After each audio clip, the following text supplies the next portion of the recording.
Ya, shalom. Ya, sekali lagi shalom.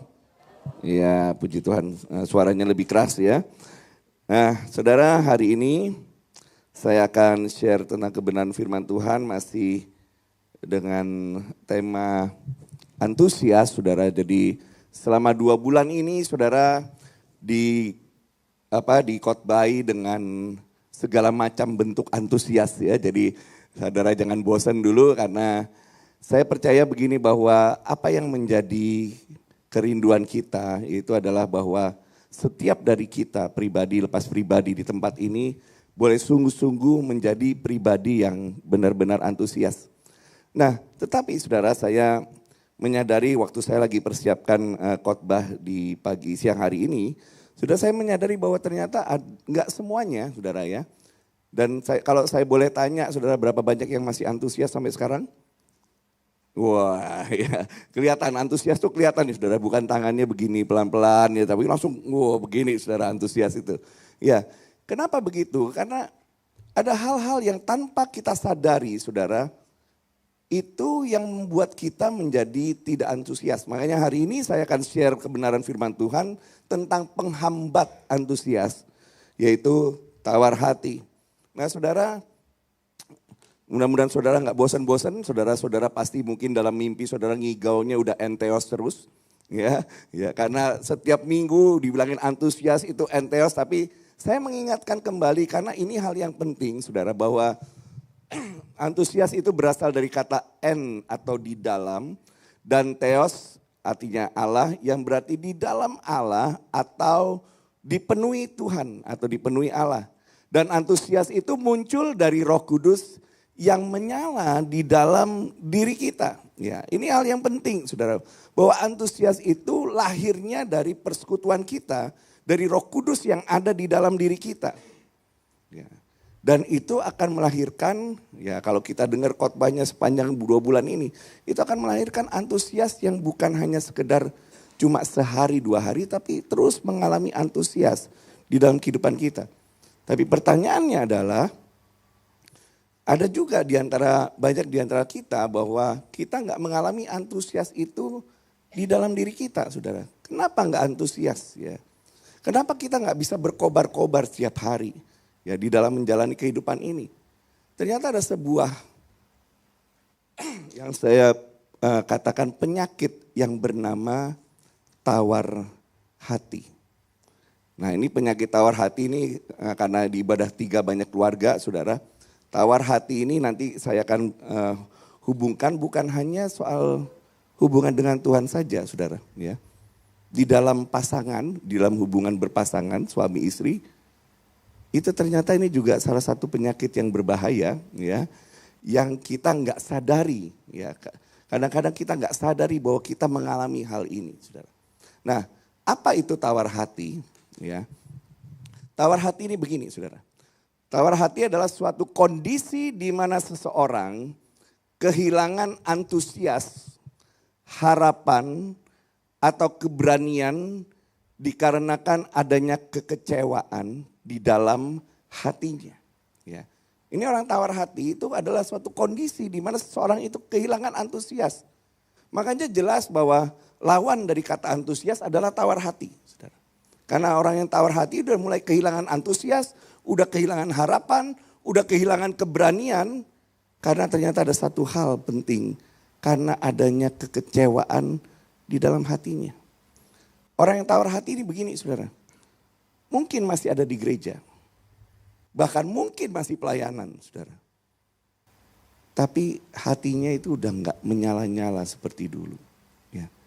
Itu jadi kebiasaan aja di ibadah 1, 2, saudara. Saya mengilustrasikan begini. Kadang-kadang ya saudara ya, kita itu meremaja mungkin kalau hari Minggu sudah bisa sampai ke gereja loh, saudara. Ya karena semuanya karena kebiasaan ya. Apalagi saya yang tiap hari ke gereja, saudara. Ya, karena kantornya di gereja ya. Tiap hari ke gereja, saya meremaja udah sampai gereja mungkin, saudara. Tetapi saudara, yang paling berbahaya adalah begini. Bahwa kadang-kadang penyakit tawar hati ini kita tidak sadari ya, bahwa itu sedang kita alami. Ya. Mungkin kelihatannya hidup kita baik-baik saja, Mungkin kehidupan kita biasa-biasa aja, normal-normal aja. Tapi tanpa sadar, ya kita nggak menyadari bahwa ada sesuatu yang hilang dari dalam diri kita. Nah, di dalam Alkitab, saudara, tawar hati diterjemahkan di 3 hal ini. Yang pertama adalah spiritless. Ya, orang yang tawar hati itu spiritless, atau keadaan di mana kehilangan roh atau semangat. Karena tanpa sadar hatinya mulai menjauh dari Tuhan. Ya. Saudara, iblis itu enggak buat kita murtad dengan langsung. Ya. Kalau saudara langsung tiba-tiba ayo murtad aja, saudara pasti enggak mau. Yang iblis coba lakukan adalah buat supaya saudara dan saya jadi tawar hati. Ya. Buat supaya saudara dan saya hatinya mulai menjauh dari Tuhan tanpa kita sadari. Ya. Termasuk kesibukan-kesibukan kita. Saudara. Ya. Termasuk segala aktivitas kita. Bahkan termasuk aktivitas pelayanan kita. Ya. Spiritless. Hanya saudara dan saya yang bisa merasakan secara pribadi. Kita ini masih bergairah gak di dalam Tuhan. Ya. Atau kita mulai jadi biasa-biasa, saudara. Ya. Spiritless. Kata lainnya burn out, ya, udah mulai terbakar habis. Habis itu larinya ke suam-suam kuku, menjadi biasa, saudara. Jadi ya udah pelayanan ya biasa aja, ya ibadah ya biasa aja, nggak ada sebuah kerinduan, saudara. Dan tawar hati ini sebetulnya, saudara, tadi di ibadah 1 dan 2 saya nggak sebutkan, tawar hati ini sebetulnya penyakit cinta. Ya. Karena begini saudara, ya. Tawar hati itu di dalam bahasa Inggrisnya itu loose heart, ya, hati yang hilang. Ya. Dan orang itu bisa tawar hati itu diawali dengan kehilangan kasih, kehilangan cinta yang mula-mula. Nah, tadi saya bilang bahwa ini juga berlaku buat hubungan suami istri. Ya saudara, udah mulai kehilangan gairah, udah mulai kehilangan sebuah semangat yang berapi-api. Coba yang berpasangan, yang suami istri, coba lihat kiri kanan masih semangat gak lihat istrinya atau suaminya? Ya. Atau aduh dia lagi ya, udah puluhan tahun sama aja masih kayak gitu ya. Nah saudara udah mulai kehilangan spirit ya, udah mulai kehilangan gairah. Kenapa? Tanpa sadar hatinya menjauh. Sama saudara. Ya. Hubungan dengan Tuhan yang seperti itu tanpa sadar kita menjauh ya. Dan masalahnya adalah mungkin karena kita merasa kita masih ada di gereja, kita masih pelayanan, bahkan kita merasa kita baik-baik aja saudara. Tapi kita yang juga bisa harusnya merasakan bahwa ada sesuatu yang hilang dalam diri kita. Nah yang kedua, ciri-ciri tawar hati itu adalah afraid atau mengalami ketakutan, kecemasan, kekhawatiran di dalam hidupnya, saudara. Ya, mulai cemas, mulai takut. Kenapa? Ketakutan yang disebabkan karena ketidakpercayaan kepada Tuhan sebagai sumber dari segalanya. Ya. Takut dan khawatir, saya sering khotbahkan ini, saudara. Itu adalah sebuah bentuk ketidakpercayaan. Dan kenapa kita nggak percaya? Karena kita nggak kenal. Ya. Kita nggak kenal siapa yang Tuhan yang kita sembah, saudara. Dan nggak ada kasih di dalamnya. Karena makanya saya bilang ini penyakit cinta atau penyakit kasih. Karena begini saudara, 1 Yohanes pasal yang keempat, bicara begini, di dalam kasih itu tidak ada ketakutan. Barang siapa takut dia tidak sempurna di dalam kasih. Jadi waktu kita takut, kita cemas, kita khawatir, nah ini adalah sebetulnya salah satu ciri-ciri dari orang yang sudah mulai tawar hati karena ketidakpercayaan. Dan yang ketiga, ini salah satu penyebab yang paling utama adalah kekecewaan. Ya. Terhadap Tuhan yang disebabkan mungkin karena doa-doa yang tidak terjawab atau keinginan-keinginan yang tidak terpenuhi. Ya. Pergumulan-pergumulan saudara yang tidak terjawab. Mungkin itu yang membuat kita mengalami kekecewaan. Ya, termasuk sama pasangan kita, saudara. Ya. Kekecewaan. itu yang mesti cepat diselesaikan. Ya. Kalau enggak itu menjadikan kita jadi tawar hati. Ya. Tawar hati ini sesuatu yang sangat berbahaya sekali, saudara.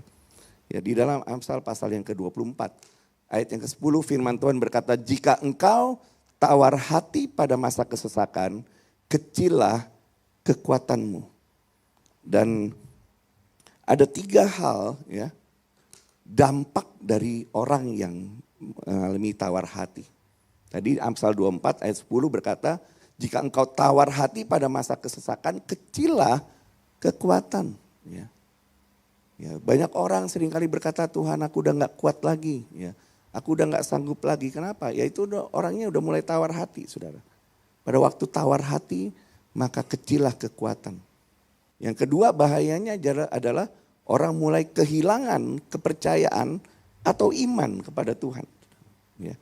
Mulai kehilangan kepercayaan. Doa jadi doa yang biasa-biasa aja. Ya. Cuma doa yang sekedar rutinitas. Doa yang gak percaya bahwa firman Tuhan berkata doa yang orang benar itu besar kuasanya. Ya. Kehilangan kepercayaan. Bahkan 2 Timotius pasal yang ketiga sudah meramalkan pada hari-hari terakhir itu, pada masa sukar, itu orang itu pada secara lahiriahnya beribadah, tetapi memungkiri kekuatannya. Ya. Secara lahiriah datang kepada Tuhan, tapi kalau firman Tuhan datang kepada kita, yang kelihatannya nggak masuk akal, kita ngomong nggak mungkin kayaknya. Buktinya saya udah doa bertahun-tahun nggak terjadi. Buktinya saya udah berusaha sungguh-sungguh itu nggak kesampaian. Ya.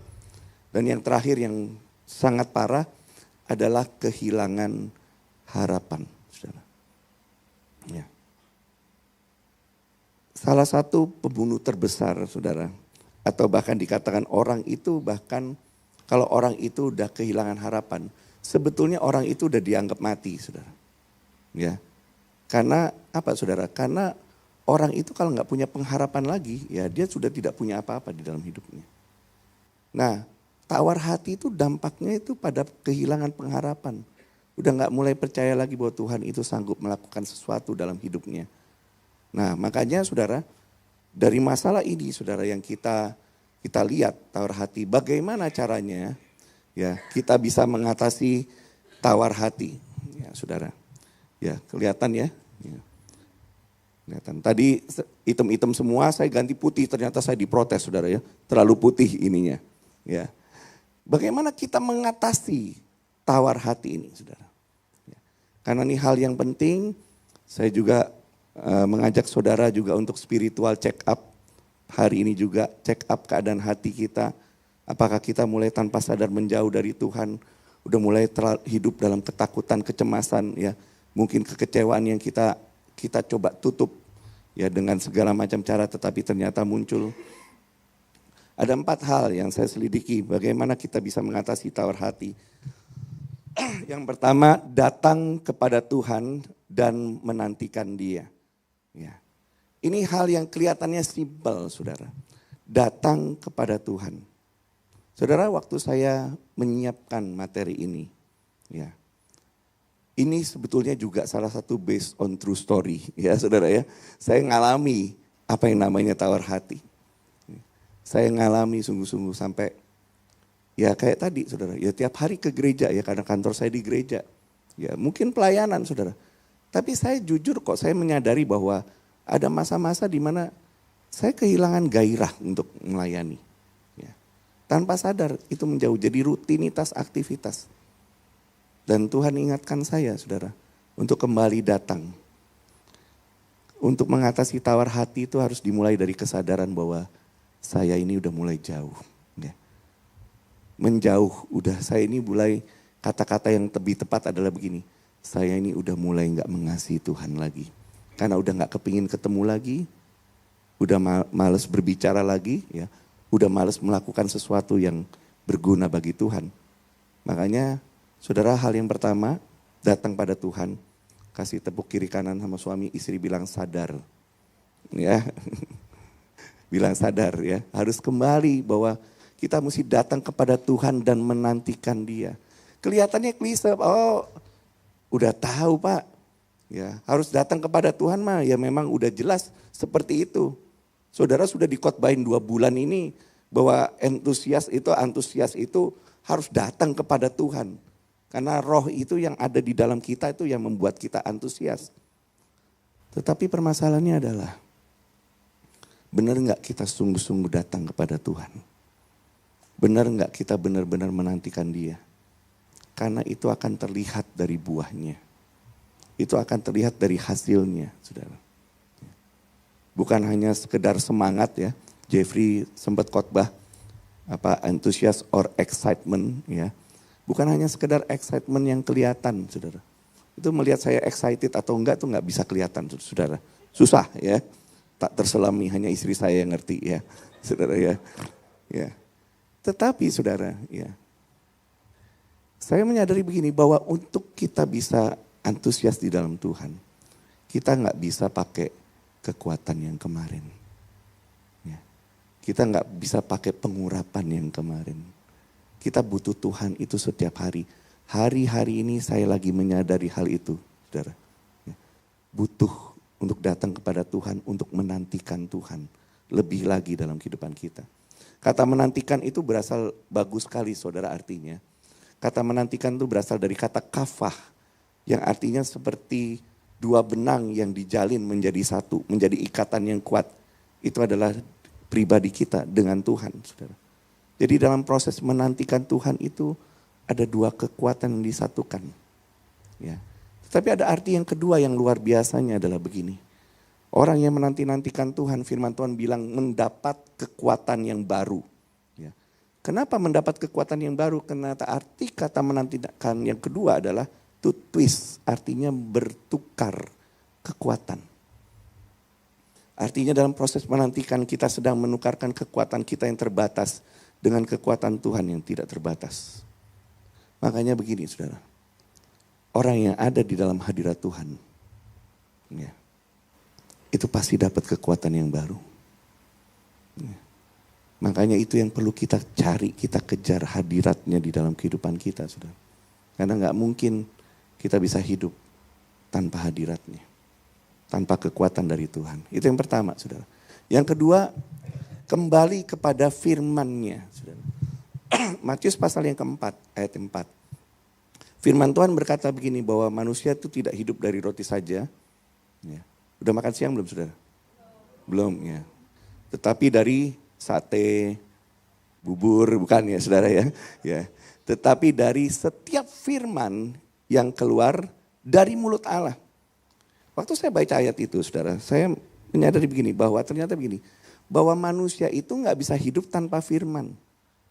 Kalau orang gak hidup pakai firman, maka orang hidup mengandalkan keadaan dan kenyataan yang ada. Ya, makanya jadi tawar hati, lihat keadaan gak baik, lihat kenyataan gak sesuai dengan keinginan. Kalau hidup kita gak sesuai dengan firman, maka semuanya itu akan menjadi buruk, saudara. Makanya Yosua pasal yang pertama ayat yang ke-8, saudara. Firman Tuhan berkata begini, jangan lupa ya memperkatakan firman Tuhan dan merenungkannya siang dan malam. Saudara mau berhasil dan beruntung gak? Siapa yang mau berhasil dan beruntung? Ya. Kata berhasil dan beruntung tuh bahasa Inggrisnya success and prosper, saudara ya. Jadi semuanya mau berhasil dan beruntung ya.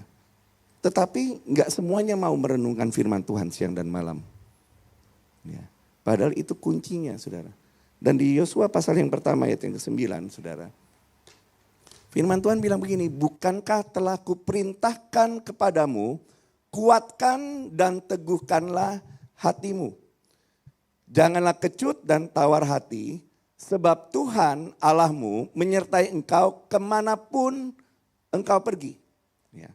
Ini pesan Tuhan ke Yosua, saudara. Ya, pesan Tuhan ke Yosua, dan pesan ini itu ditulis 3 kali dengan pesan yang sama. Ya. 3 kali dengan pesan yang sama. Kuatkan dan teguhkan hatimu, jangan kecut dan tawar hati. Kenapa perlu 3 kali? Yosua itu saudara stres. Ya, lihat keadaan yang ada. Musa mati. Ya, Musa itu pemimpin yang karismatik, saudara ya. Kayaknya orang pasti akan membanding-bandingkan terus Yosua dengan Musa. Musa mati, Yosua udah lihat ini dia harus mimpin bangsa Israel yang tegar tengkuk ini. Dan misinya adalah berperang. Kalau Yosua lihat keadaan, ya, itu nggak memungkinkan. Yosua itu hanya sekadar bujangnya Musa, saudara. Ya. Tetapi saudara, pesan firman Tuhan datang kepada Yosua. Bilang jangan kecut dan tawar hati. Kenapa? Dikatakan sebab Tuhan Allahmu menyertai engkau kemanapun engkau pergi. Ya. Makanya saudara, pilihannya adalah percaya firman, ya, atau lebih percaya keadaan. Ya. Lebih percaya keadaan atau kenyataan yang ada. Makanya kita harus kembali ke firman. Sungguh-sungguh kuat di dalam firman. Karena itulah yang membuat kita akan semakin hari semakin baik. Nah yang ketiga saudara, ini yang perlu saya garis bawahi adalah gini. Bagaimana mengatasi tawar hati saudara. Kalau kita udah datang kepada Tuhan, kita udah kembali kepada firman. Yang ketiga jangan lupa saudara. Mengingat kembali kebaikan Tuhan dalam kehidupan kita. Ya. Ini seperti mengingat kembali kasih yang semula saudara. Kenapa begitu? Orang itu tawar hati karena kan mengalami kekecewaan dan dia lihat kenyataan yang ada hari ini. Ya. Doanya gak dijawab, masalahnya banyak bertumpuk-tumpuk, gak selesai-selesai, hubungan rusak. Ya. Yang dia lihat itu saudara. Sehingga larinya kembali kepada Tuhan. Oh Tuhan kok gak jawab doa saya ya. Tuhan kok gak baik buat saya ya. Orang cerita nih jenis orang yang tawar hati saudara. Kalau ada orang kesaksian, oh Tuhan tuh baik. Tuhan gak baik sama saya juga. Ya. Dan kenapa yang ketiga ini penting? Mengingat kembali kebaikan Tuhan. Itu seperti mengingat kembali kasih yang mula-mula. Saudara. Ya. Suami istri saudara, jangan ingat-ingat kesalahannya aja ya. Ingat-ingat kebaikannya juga. Jangan ngomong gak ada kebaikannya. Wah ya susah ya kalau gak ada kebaikannya ya saudara ya. Nah di dalam ratapan pasal yang ketiga ayat 21 sampai 23. Ada sesuatu yang menarik. Kalau saudara baca di ayat yang pertama sampai ayat yang ke-20. Itu isinya keluhan semua kepada Tuhan. Bahkan kalau saudara baca mungkin saudara gak pernah seperti itu sama Tuhan. Ya, saudara baik-baik semua ya. Ngomong gini, Tuhan menghambat aku, Tuhan memukul aku, Tuhan merantai aku, ya. Tuhan membuat aku tuh di hadapan musuh-musuhku tuh gak baik. Ya. Jiwaku menderita. Itu ayat 1 sampai ayat 20. Tetapi ayat 21. Ada sesuatu titik balik dari diri Nabi Yeremia. Sampai ayat 20 aja masih ngomong jiwaku menderita. Sampai ayat 20. Tetapi puji Tuhan di ayat 21. Yeremia sadar. Dan dia tulis ayat yang sangat powerful. Dia bilang begini. Tetapi hal inilah yang kuperhatikan. Kalau tadi sampai ayat 1 sampai 20. Lihatnya tentang dirinya sendiri. Yang betapa malangnya dia. Betapa Tuhan keras sama dia. Tuhan kelihatannya jahat sama dia. Tetapi di ayat 21. Nabi Yeremia bilang gini. Tetapi hal inilah yang kuperhatikan. Oleh sebab itu aku akan berharap. Apa yang dia perhatikan? Kenapa tiba-tiba Nabi Yeremia itu beralih? Ya, beralih fokusnya. Ini yang dia katakan. Tak berkesudahan kasih setia Tuhan. Tak habis-habisnya rahmatnya. Selalu baru setiap hari.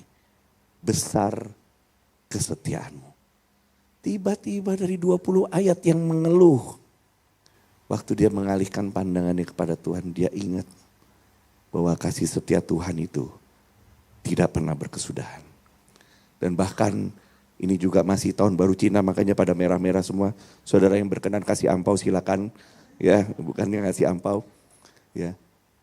Bahkan kalau kita seringkali di tahun baru Imlek kita pingin berkat yang baru, rezeki yang baru, dilimpahi semuanya. Kita sering lupa bahwa ada yang sesuatu yang baru tiap hari yang Tuhan sudah berikan buat kita. Rahmatnya selalu baru tiap hari. Ya. Mengingat kembali kebaikan Tuhan, saudara, itu akan menghapus semua hal, ya, menghapus semua hal yang kelihatannya kita alami yang buruk dalam hidup kita. Makanya bangsa Israel tuh selalu kalau memuji Tuhan itu selalu ada ayat ini, ya, ada kata-kata ini bahwa tak berkesudahan kasih setia Tuhan, ya. Bahwa bersyukurlah kepada Tuhan sebab Ia baik, bahwasanya untuk selama-lamanya kasih setianya. Ya. Itu yang ketiga, saudara. Yang keempat, ya. Keempat adalah menguatkan kepercayaan kepada Tuhan. Ya. Menguatkan kepercayaan kepada Tuhan.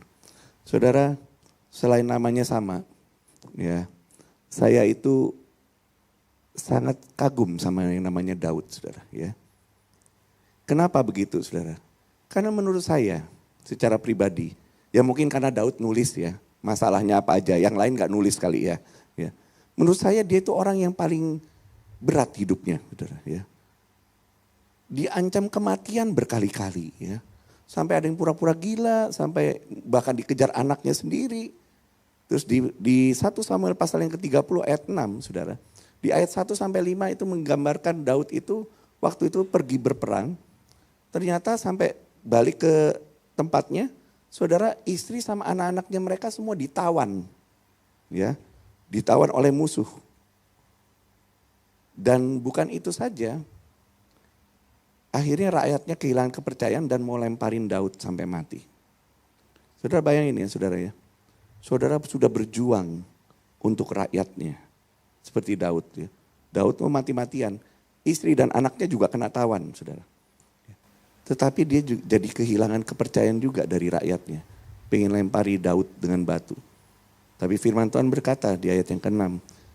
Lalu Daud menguatkan kepercayaannya kepada Tuhan. Ya. Daud gak mengeluh. Ya. Daud gak minta ambil saja nyawaku. Daud menguatkan kepercayaannya pada Tuhan. Saudara, saya nggak tahu apa yang saudara sedang alami hari-hari ini, ya. Tapi mungkin ini pesan Tuhan buat saudara. Ada hal-hal di mana saudara harus ambil komitmen bahwa aku mau menguatkan kepercayaanku kepada Tuhan, apapun yang terjadi, ya. Karena saya percaya bahwa kalau kita udah melakukan ini, saudara, maka yang terakhir kita akan kembali mengalami antusias di dalam kehidupan kita. Kalau tawar hati, kita spiritless, afraid, disappointed, tanpa semangat, ketakutan, dan kekecewaan.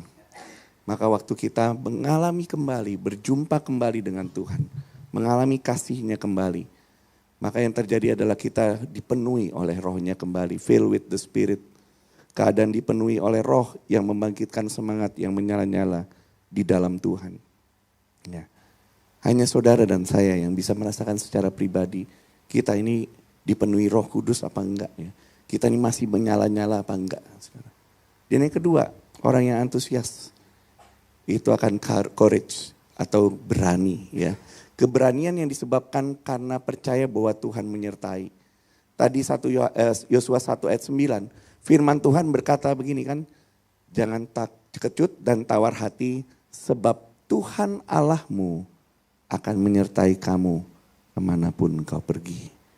Keberanian yang didasari dengan sesuatu yang kuat, yaitu Tuhan akan selalu menyertai. Dan yang ketiga, hope atau pengharapan. Orang yang antusias di dalam Tuhan selalu ada pengharapan yang kokoh karena keyakinan, karena yakin bahwa Tuhan bekerja dalam segala hal untuk mendatangkan kebaikan bagi kita semua. Amin, saudara. Nah, saya berdoa, saudara, bahwa kita benar-benar mengalami antusias yang dari Tuhan. Hari lepas hari. Enggak seminggu antusias, seminggu lagi enggak antusias. Ya. Oleh sebab itu kita butuh Tuhan setiap hari. Kesadaran bahwa kita membutuhkan Tuhan setiap hari. Itu yang harus terus kita taruh di dalam hati kita. Untuk kita boleh mengalami kasih-Nya dan kita bisa berkobar-kobar untuk Tuhan. Mari kita berdoa, saudara.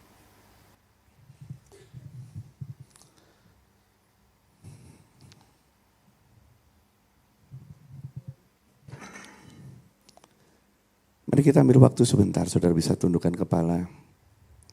Jadi saya katakan bahwa kita juga perlu spiritual check up ya saudara. Karena penyakit tawar hati ini bukan penyakit yang main-main. Ya. Karena itu akan semakin lama menjauhkan hati kita dari Tuhan. Tanpa kita sadari. Kekecewaan-kekecewaan yang belum terselesaikan. Ya. Ketakutan, kecemasan, kekhawatiran. Apapun itu. Jadi firman Tuhan datang kepada kita siang hari ini. Dan saya berdoa sungguh-sungguh biar Roh Kudus berbicara buat kita. Kalau mungkin ada di antara kita yang mengalami, ya ternyata saya udah mulai mengalami tawar hati. Saya udah gak melayani seperti dulu. Udah gak berapi-api lagi. Termasuk dari hubungan-hubungan yang ada.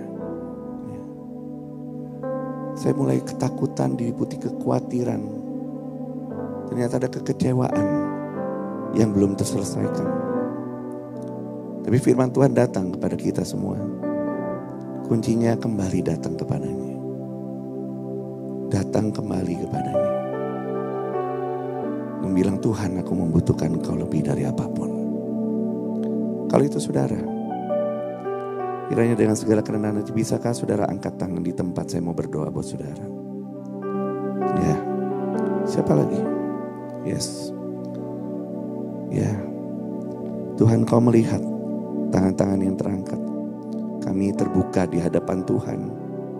Karena tidak ada yang terselubung di hadapan Tuhan. Tidak ada yang tersembunyi di hadapan Tuhan. Kami percaya Engkau menghargai setiap tangan-tangan yang terangkat. Yang rindu untuk kami boleh kembali kepadamu. Ampuni kami kalau kami mulai menjauh daripada Engkau Tuhan. Dan bawa kami kembali. Biar kasih setiamu itu Tuhan. Yang memulihkan kami kembali. Yang membawa kami kembali Tuhan. Untuk kami boleh antusias di dalam Engkau. Tuhan ampuni kami. Bawa kami kembali. Karena kami percaya Tuhan, tanpa Engkau kami gak bisa berbuat apa-apa. Kami butuh kehadiran-Mu Tuhan. Di dalam seluruh kehidupan kami. Terima kasih Tuhan. Engkau sekali lagi melihat tangan-tangan yang terangkat. Dan Engkau memperhitungkan sebagai suatu kebenaran. Karena kami percaya Tuhan, setiap orang-orang yang datang kembali kepadamu, Engkau memperhitungkan itu semua. Terima kasih Tuhan, nama-Mu selesai berbicara. Roh Kudus Engkau terus berbicara buat setiap kami Tuhan. Supaya setiap kami selalu mengalami antusias di dalam Engkau Tuhan. Roh-Mu yang terus menyala-nyala di dalam hati setiap kami. Yang membuat kami gak tahan untuk tidak melayani Engkau. Yang membuat kami gak tahan untuk kami tidak mengasihi Engkau Tuhan. Biar Roh-Mu terus ada di dalam hati setiap kami. Membakar setiap kami. Terpujilah nama-Mu. Hanya di dalam nama Tuhan Yesus. Haleluya. Amin. Tuhan Yesus memberkati.